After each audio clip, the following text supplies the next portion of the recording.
Sou Carlos Barroso com o debate de Cena Política.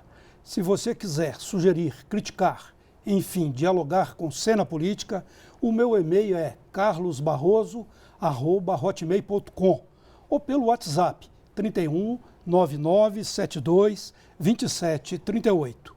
A crise econômica já foi chamada pelo ex-presidente Lula de uma mera marolinha e hoje cobra um preço social.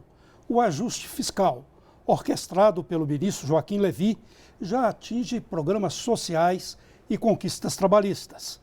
E como está a situação aqui em Minas? Cena Política recebe hoje o secretário do Trabalho e Desenvolvimento Social, André Quintão, para falar sobre programas do governo de Minas sob a responsabilidade da pasta que comanda.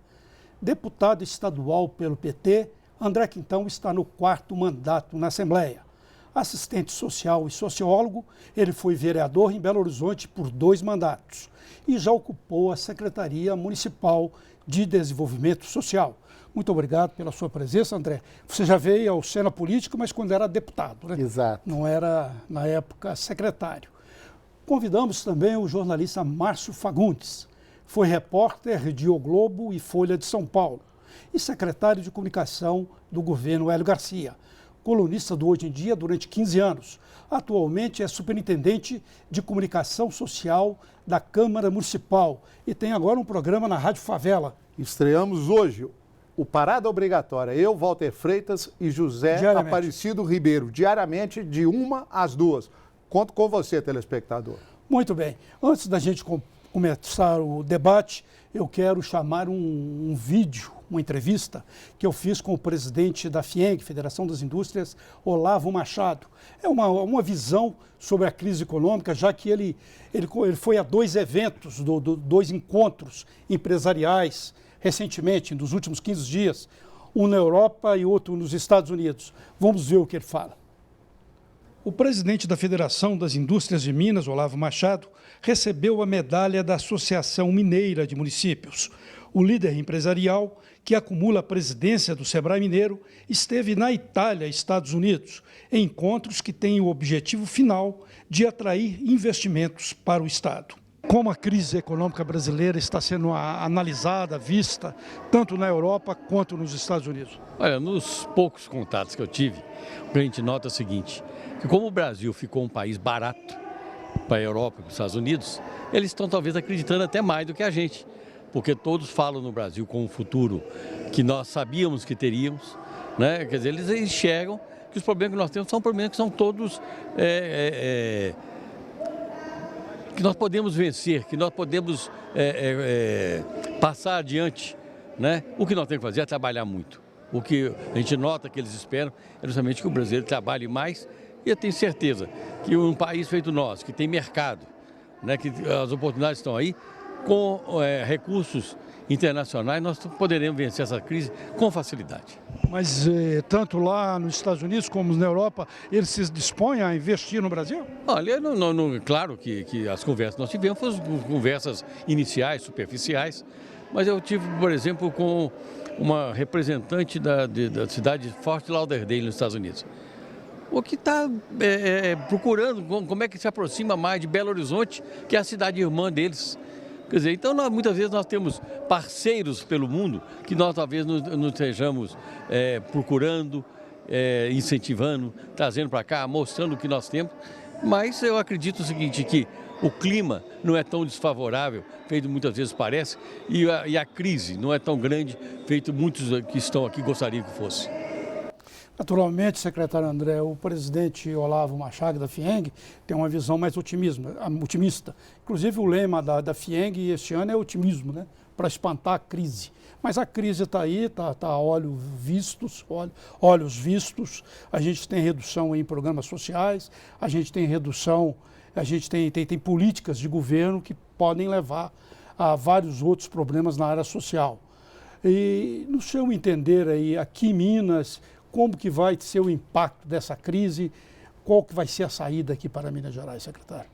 Em primeiro lugar, um prazer, Carlos Barroso, Márcio Fagundes, participar de um programa com tanta audiência e respeitabilidade e para tratar de um assunto muito importante, que são os efeitos desse momento de ajuste, para alguns crises, na situação da economia e das políticas sociais aqui no Estado.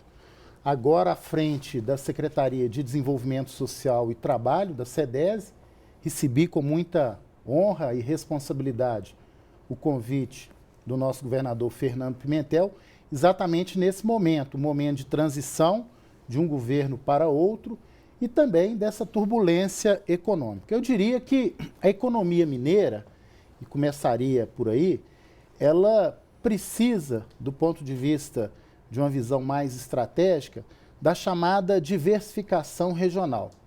Durante décadas, a nossa economia ficou muito dependente das commodities, uma economia que muitos chamam ainda de colonial.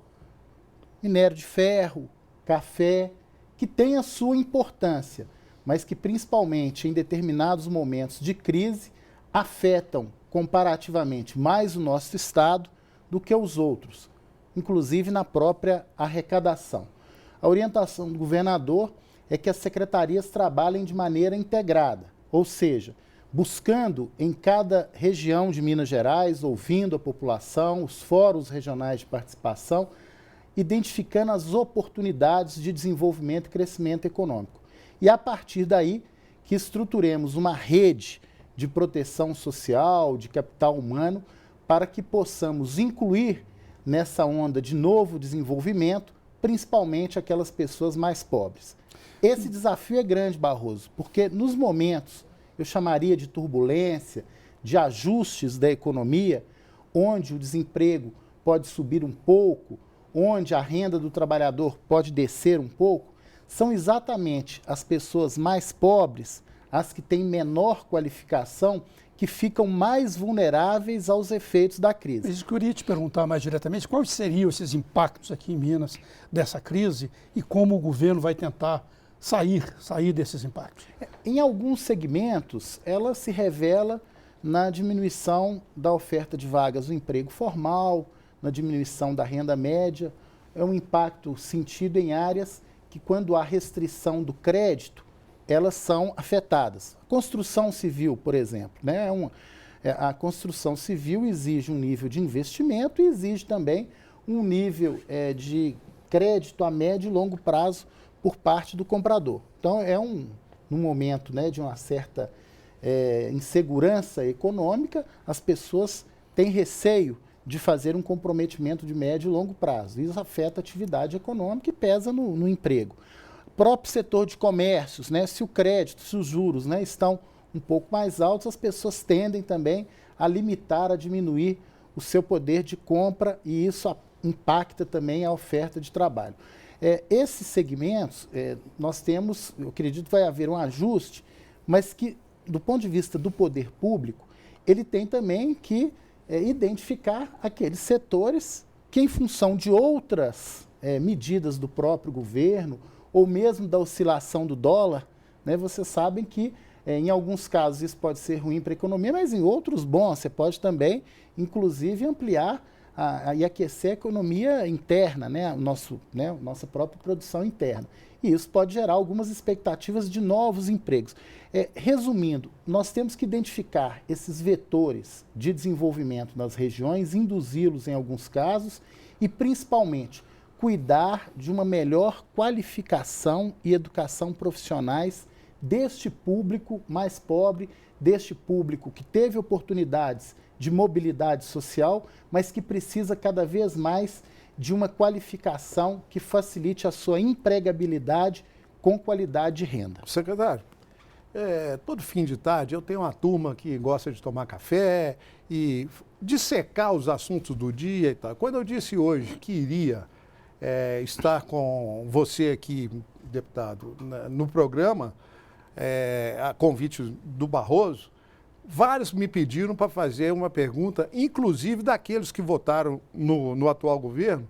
Quando é que ele vai tomar posse? Você poderia dizer, no campo prático, na sua pasta, esse governo ganhou nas eleições em outubro passado, mais 2 meses, outubro, novembro, dezembro, mais 5 meses, já estamos 7 meses que um projeto de governo está pairando acima da cabeça dos mineiros. Na sua pasta, você já tomou posse? O que você fez?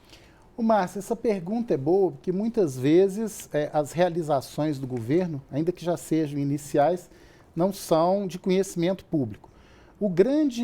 A grande forma de financiar a política de assistência social no Estado, essa política é desenvolvida na ponta pelos municípios, os centros de referência da assistência social, o apoio aos asilos, abrigos, a busca ativa das famílias para serem incluídas no programa Bolsa Família. Os municípios dependem do repasse federal e estadual. Aqui em Minas, esse repasse é feito através do piso mineiro da assistência social. É um valor que tem como referência o número de famílias pobres que tem cada município. Esse recurso é passado para os fundos municipais da assistência social. Historicamente, em Minas, ou esses recursos não foram passados adequadamente ou eram passados de maneira descontínua. No nosso governo, governo Fernando Pimentel, nós estamos rigorosamente em dia com estes repasses. Então, mesmo diante do legado, do buraco de 7 bilhões de reais no orçamento previsto para 2015, o primeiro compromisso do governador e nosso foi regularizar esse pagamento. Quanto que já foi distribuído, secretária?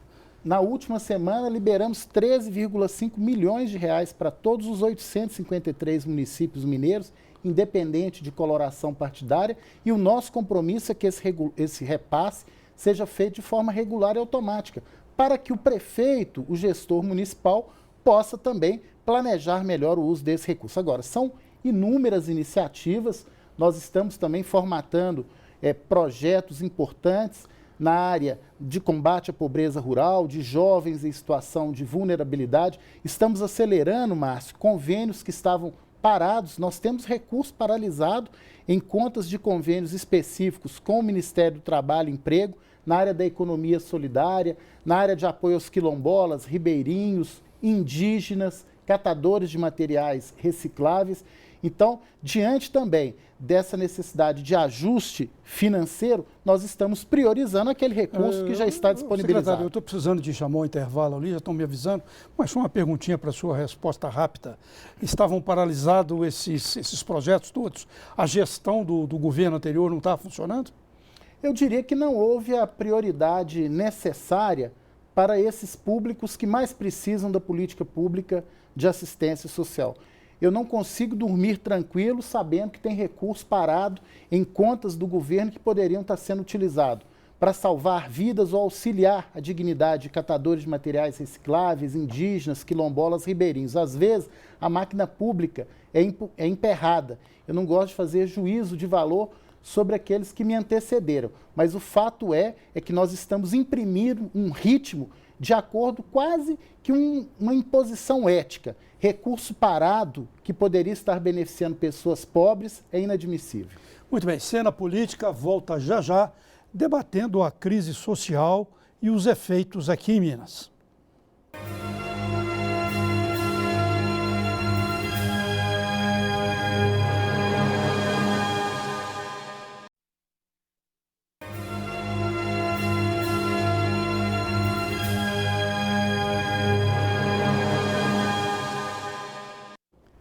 Segue Cena Política debatendo a crise econômica e os efeitos sociais aqui em Minas. Secretário, a gente conhece a sua ligação histórica com o Patrus Ananias, hoje ministro do Desenvolvimento Agrário. E também houve agora a sua eleição como o presidente do Fórum Nacional dos Secretários de Assistência do país. Inclusive, seu nome foi votado por uma base suprapartidária, né? Todos governos de vários partidos. Mas eu queria saber mais diretamente em relação ao governo federal, essa sua condição toda e a condição do governador Fernando Pimentel, que inclusive já foi companheiro até de guerrilha da presidente, essas condições todas conseguirão atrair mais recursos para Minas? Eu espero que sim. Nós tivemos essa escolha por unanimidade, até em função da nossa capacidade técnica e militância na área, mas também pela importância do Estado de Minas Gerais.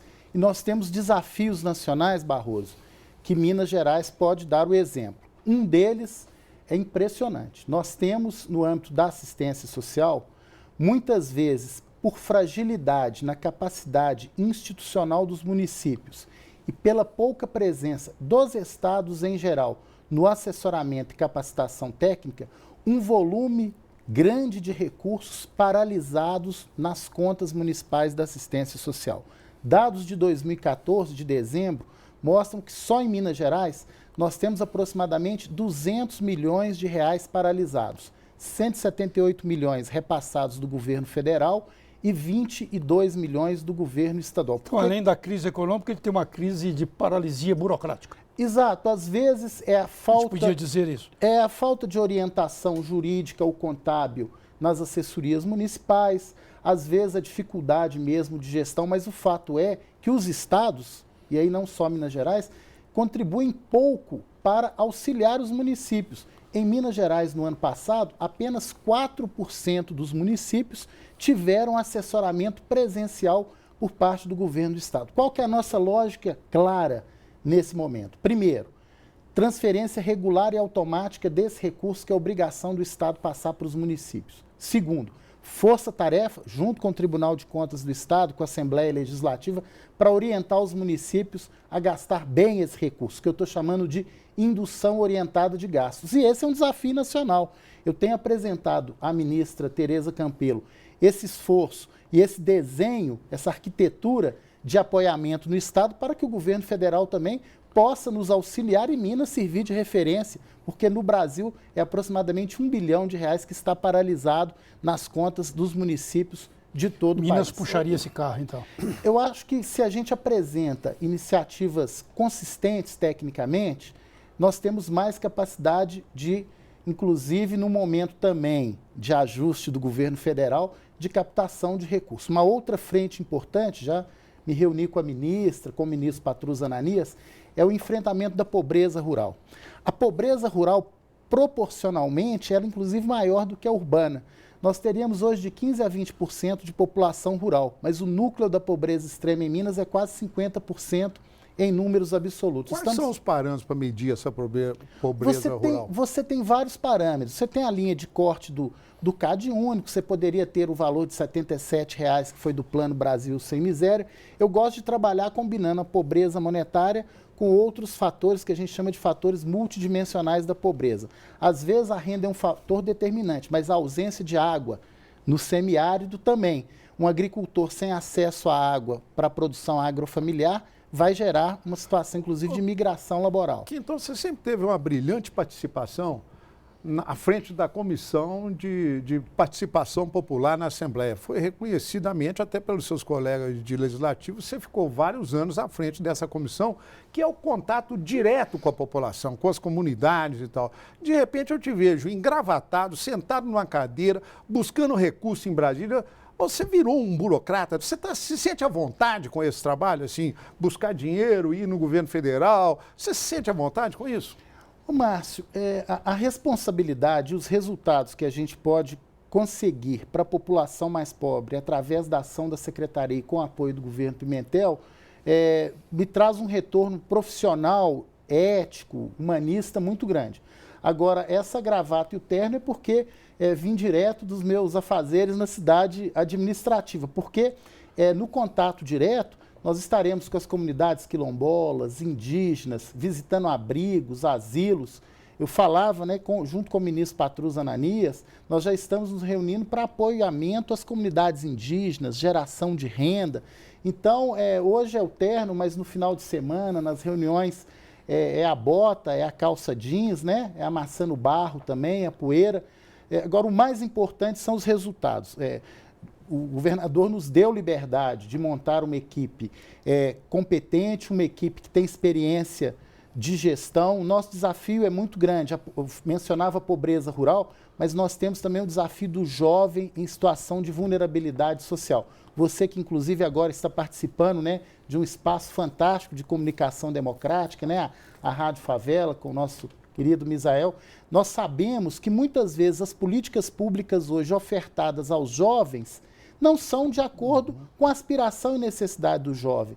Muitas vezes, Barroso, o recurso público é desperdiçado. Às vezes o poder público oferta uma qualificação profissional que o jovem lá na ponta não tem o menor interesse ou que o mercado não absorve. Então falta também essa escuta. Então a gravata também tem que ser em momentos adequados, porque o mais importante é o ouvir, é o estar presente nas comunidades. Aproveitando que você está falando de jovens, né, da juventude, você é a favor da redução da maioridade dos menores? Mas, sinceramente, acho que esse debate está desfocado. Eu prefiro trabalhar prioritariamente na construção de uma rede de proteção social. Nós precisamos melhorar a qualidade do ensino médio, diminuir a evasão escolar. Nós precisamos que o sistema público de saúde oferte uma rede de tratamento aos usuários de droga para que ele seja tratado no âmbito da saúde e não da defesa social. É preciso aplicar as medidas socioeducativas, principalmente as de meio aberto, prestação de serviço à comunidade, liberdade assistida. É preciso investir forte na cultura e no esporte, principalmente nas comunidades mais pobres, para que esse jovem também resgate a autoestima. É preciso ofertar oportunidades através do empreendedorismo, da qualificação profissional. Acho que aqueles jovens que a partir disso tudo ainda insistem pelo outro caminho, aí nós temos que aplicar a lei. A lei hoje prevê as medidas de internação semi-liberdade. Acredito até que casos extremos possam ser excetuados, mas não a regra. Reduzir a maioridade como regra, você vai aumentar o déficit prisional em Minas Gerais. Está provado em vários países que isso não resolveu o problema. O principal no Brasil hoje, por isso que essa preocupação é relevante, apesar do Bolsa Família, dos programas de transferência de renda, do SUAS, apesar do ProUni, da política de cotas, a nossa rede de proteção social está deixando escapar aqueles jovens que muitos chamam de geração neném. Nem estuda, nem trabalha. Nós temos que ter um entendimento do porquê disso e resgatá-lo com política pública, não com prisão. Ô, secretário, é interessante essa sua pergunta, porque é secretário de Desenvolvimento Social, né? Claro. Questão da redução da maioridade penal. Mas você falou há pouco de gestão e você assumiu há pouco essa secretaria. Ficaram alguns meses aí, porque ainda estava essa questão a questão que era deputado ainda, né? Você assumiu, na verdade... Em fevereiro. Fevereiro. Muito bem. Mas eu lhe pergunto, você falou um negócio de gestão. Você está à vontade para fazer a sua gestão na secretaria hoje? A gente tem, por exemplo, o apoio da Fundação João Pinheiro, mas o líder do PT lá na Assembleia Legislativa, o deputado Rogério Correia, disse que a João Pinheiro é repleta de Anastasias Boys. Como é que está essa questão da gestão? Não, um dos ativos principais que o Estado tem hoje são exatamente os funcionários concursados em geral, das várias carreiras, os chamados especialistas em políticas públicas e gestão governamental, os chamados PPGGs, que têm uma formação muito sólida na Fundação João Pinheiro.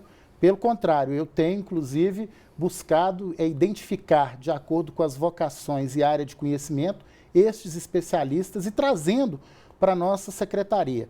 Eu trabalho a secretaria como espécie de um técnico de um time de futebol. Você tem que colocar a pessoa certa naquilo que ela desenvolve melhor, o seu dom e a sua vocação. Estou sentindo sim a vontade, nós temos tido a colaboração dentro do governo, das demais secretarias, a orientação e a solidariedade firme do governador, a relação com os movimentos sociais, com os conselhos de políticas públicas, com trabalhadores, com empresários. A política do trabalho depende do trabalhador, mas depende também do empresário.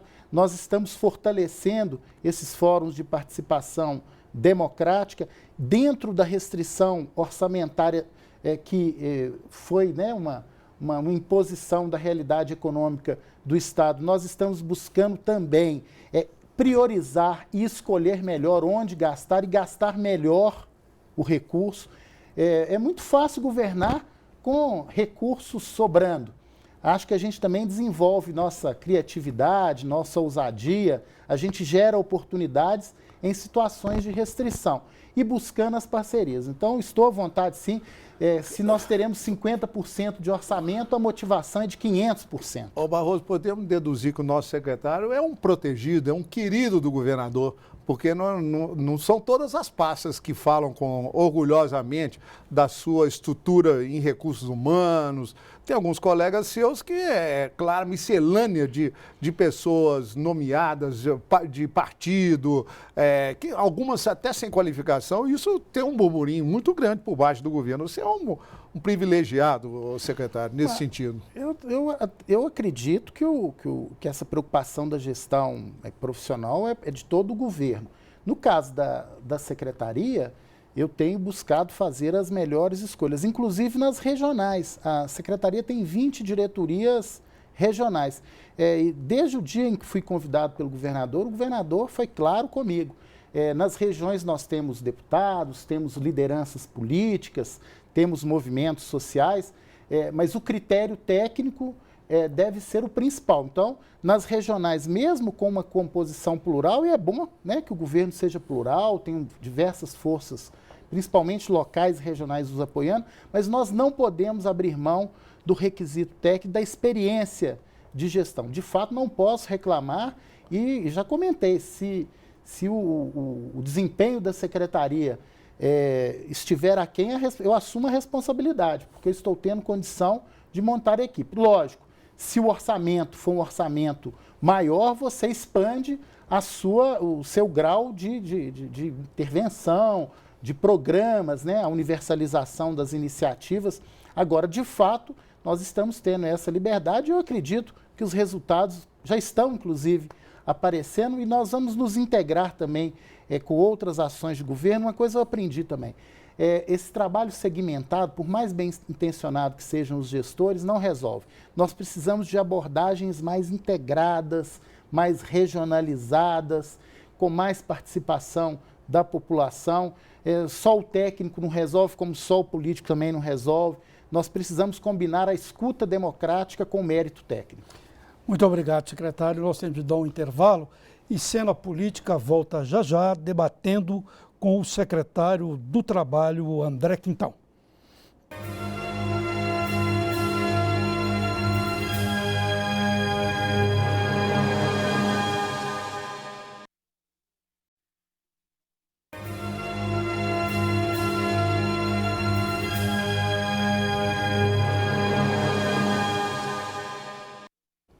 Segue Cena Política debatendo sobre a crise econômica e os aspectos da crise, também da crise política em Minas, com presença do secretário do Trabalho e Desenvolvimento Social, André Quintão, e do jornalista Márcio Fagundes, agora na Rádio Favela, né? Também. Rádio Favela.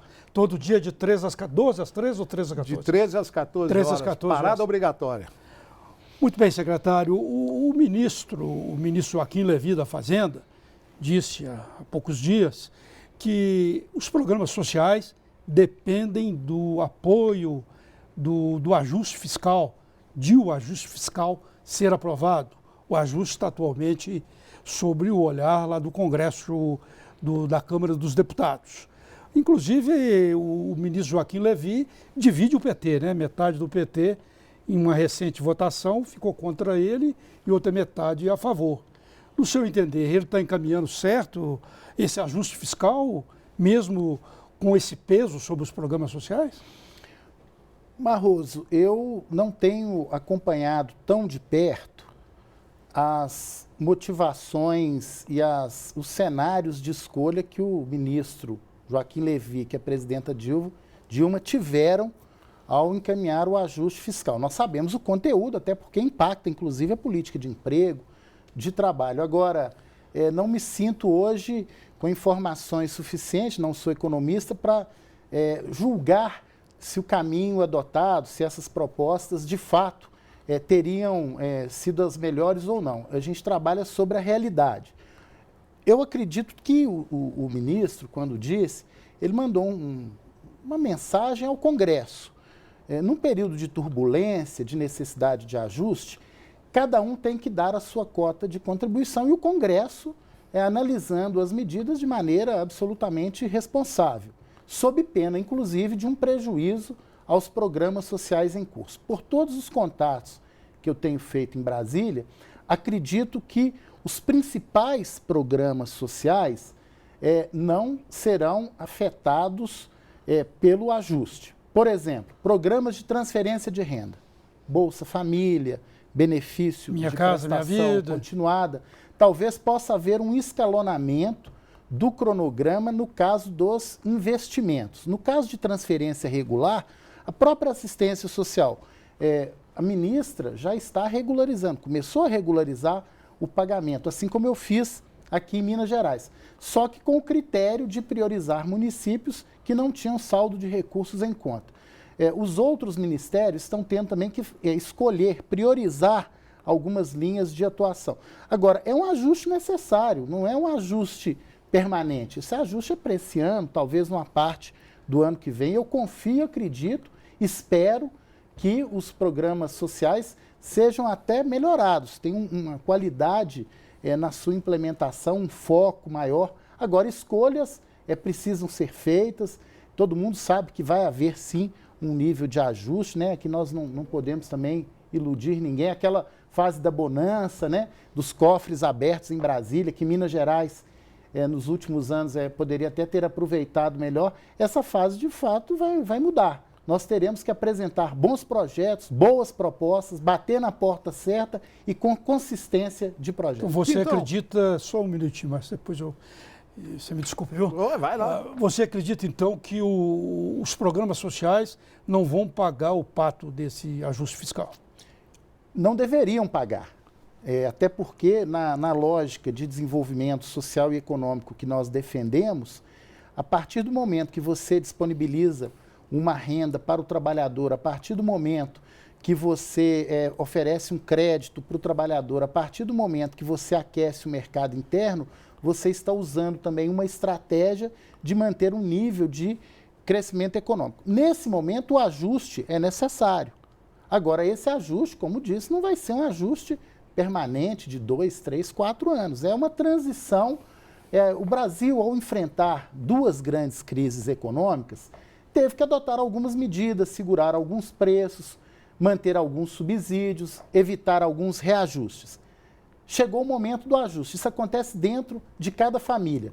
Às vezes, num ano, a família coloca o filho na escola melhor, faz uma viagem para a praia e ainda faz uma pequena reforma.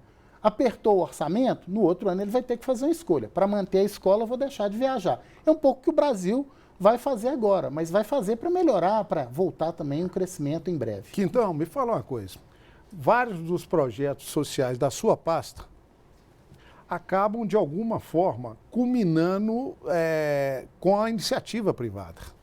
É importante a participação, o entendimento da iniciativa privada nessa faceta social que o PT imprime, hoje é um carimbo do PT, voltar um olhar para as classes mais pobres, e a iniciativa privada tem que estar antenada com isso, ela tem que estar disposta. Nós sabemos que o empresariado mineiro, no geral, é muito conservador e tem até uma resistência ao PT tremenda. Como é que está sendo esse diálogo, por exemplo, no combate às drogas? Não adianta ter recurso apenas se não tiver um jovem uma oportunidade de um trabalho e vai trabalhar na iniciativa privada, isso é lógico. Como é que está esse diálogo do PT, do governo do Fernando Pimentel, com a iniciativa privada?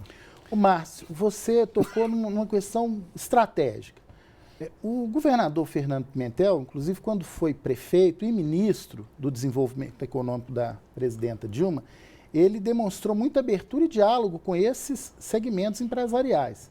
E nós tivemos orientação exatamente para estabelecer esses vínculos, essas parcerias. Já estive na FIENG com o presidente Olavo, com o ministro do Trabalho. Nós temos uma proposta de um pacto de qualificação e educação profissionais que já está nas suas diretrizes gerais construído, exatamente buscando ser mais efetivo na junção da qualificação, da intermediação e da empregabilidade.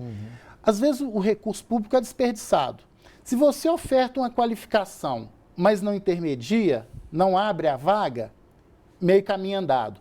Se você escolhe errado o que você vai apresentar de oferta de qualificação, dissociado do que o mercado precisa, você está jogando fora. Se você tem um funcionamento do Cine, mas você não sabe qual o público que está indo lá, se você não vincula o público da assistência mais vulnerável às iniciativas de qualificação, você desperdiça o recurso. Se você pega um recurso do Pronatec, oferta um curso que não tem a ver com a demanda ou com a vocação, com o desejo do jovem ou do adulto, a evasão nesse curso vai ser grande.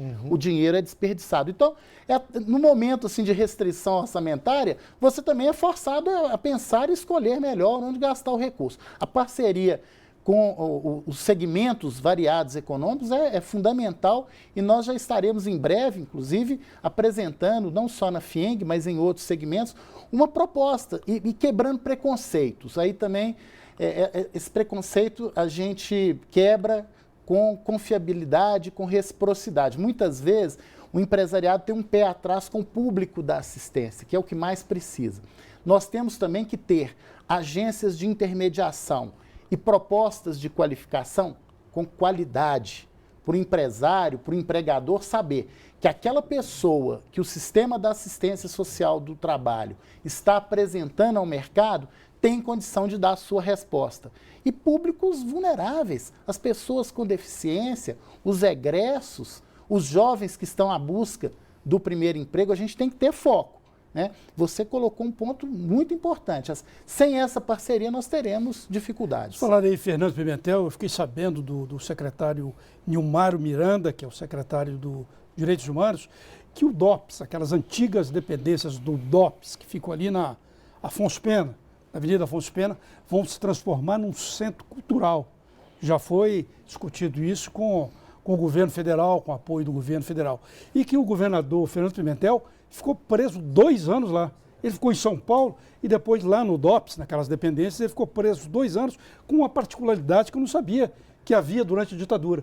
Durante o dia ele estudava economia, né? Ele era economista, e à noite ele se recolhia lá ao DOPS. É uma época mais amena, né? Podia sair, estudar e depois voltar para dormir lá nas dependências do DOPS. Cena Política volta já já.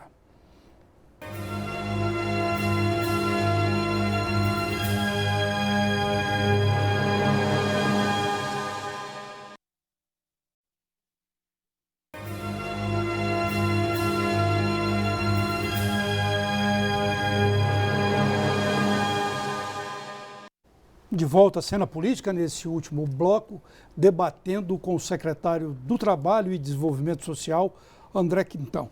Secretário, a gente está falando muito aqui de crise econômica e seus aspectos sociais, mas a gente também tem uma crise política aí presente.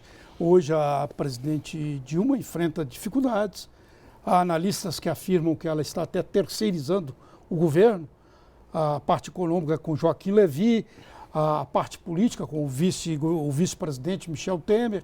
Mas eu queria te perguntar o seguinte, como é que essa crise política também impacta nos programas sociais, pode ter um efeito nos programas sociais aqui em Minas? A crise ou a turbulência ou o período, né, que estamos vivendo na política brasileira, de baixa credibilidade nas próprias instituições, elas podem elevar o clima de pessimismo. E um clima elevado de pessimismo pode ser o combustível para transformar uma transição em crise. O efeito da política sobre a economia, nesse caso, ele é bastante intenso. O nosso modelo, o nosso sistema político, leva a essa instabilidade, esse modelo de relação do executivo com o Congresso, relação com base aliada, financiamento privado de campanha. Quando nós colocamos isso tudo no mesmo barco, faz com que essa relação do executivo com o legislativo no âmbito federal gere situações de desconforto ou mesmo de insegurança sobre o futuro. O exemplo maior é a agenda política do Congresso. Hoje há uma insegurança de qualquer cidadão brasileiro sobre o que sai, o que pode vir a sair das votações do Congresso Nacional. A reforma política, que há algum tempo vem sendo colocada como bandeira prioritária, dependendo da proposta que for majoritária, ela pode piorar o nosso sistema e não necessariamente melhorá-lo. Uma agenda conservadora também do ponto de vista do campo dos valores. Você tirar da FUNAI a possibilidade de demarcação de terras indígenas, por exemplo, né, conceitos de família. Você tem uma agenda no Congresso Nacional que talvez não fosse a agenda prioritária. Do aliado PMDB, né? O Congresso comandado por Eduardo Cunha, PMDB, Renan Calheiros, PMDB, no Senado, né? A agenda prioritária de uma reforma política com participação popular, de uma reforma tributária para evitar a guerra fiscal, essa discussão não de censura, mas da democratização dos meios de comunicação, essa relação com, de fato, não vou fugir, né, da sua pergunta, de fato, a relação, né, principalmente do atual presidente, né, Eduardo Cunha, com o governo em geral e com o país, do ponto de vista dessa agenda, de fato deixa a desejar. Não é, por exemplo, a relação que o PMDB vem tendo com o governo Fernando Pimentel, com o nosso governo. A relação com o PMDB aqui está sendo a relação de diálogo, de parceria, de harmonia, né? Quem dera que no plano federal o PMDB estivesse com a relação, com o padrão que estamos tendo aqui em Minas. Agora, cabe também, né, ao governo, ao próprio Partido dos Trabalhadores, de recompor as pontes necessárias e buscar solidificar essa base com mais solidez.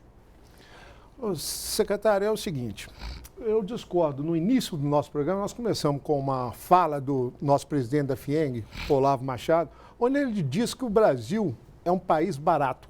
O mundo vê o Brasil como um país barato. Eu não sei de onde ele tirou isso. Para mim, o país é caro e atualmente está caríssimo. Até para comer, o trabalhador sabe o preço da comida que nós estamos pagando hoje. Nós estamos pagando um prato de comida hoje no Brasil, num restaurante, num fast food, mais do que se come nos Estados Unidos. Está muito caro as coisas aqui. Dentre as coisas que encarecem o Brasil, está a CLT, a Consolidação das Leis Trabalhistas, criada por Getúlio Vargas nos anos 40, me parece, e que hoje ainda tem um procedimento de ser irretocável. O mundo mudou, hoje nós vivemos uma verdadeira revolução tecnológica e o Brasil ainda discute se mantém um padrão de direitos trabalhistas criado por Getúlio Vargas nos anos 40 ou se pode avançar de alguma forma para ficar mais barato o país. Qual a sua opinião sobre essas mudanças ou não mudanças que poderiam acontecer quanto aos direitos dos trabalhadores, o que manter, o que não manter? O que você pensa disso? Mas nós podemos até ter algumas mexidas na legislação. Mas a simplificação tributária, por exemplo, seria um caminho que muitas vezes há uma resistência imensa.